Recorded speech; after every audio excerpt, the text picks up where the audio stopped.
Hello সবাইকে, কেমন আছো সবাই? তোমরা আশা করছি ভালো আছো। তো দেখো, কাল রাতে আমার ডিনারে ছিল চিকেন বিরিয়ানি। এটা কিন্তু আমি হোমমেড করা হয়েছিল, এটা আমি ঘরে করেছি।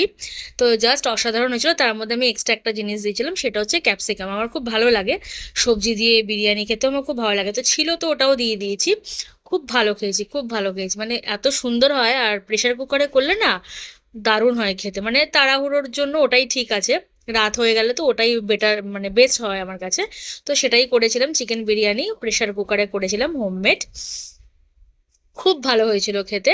আমি ভীষণ ভালো খেয়েছি, আমার ভীষণ ভালো লেগেছে। তোমাদের যদি ভিডিওটার মধ্যে কিছু ভালো লেগে থাকে তো বেশি বেশি করে লাইক কমেন্ট শেয়ার করে দিও। আর হ্যাঁ, অনেকেই দেখছো কিন্তু সাবস্ক্রাইব করছো না, তো পারলে তারাও সাবস্ক্রাইব করে দিও যদি ভিডিওটার মধ্যে কিছু তাদের ভালো লেগে থাকে। তো চলো, আমার ফুডটাকে এনজয় করো, টাটা।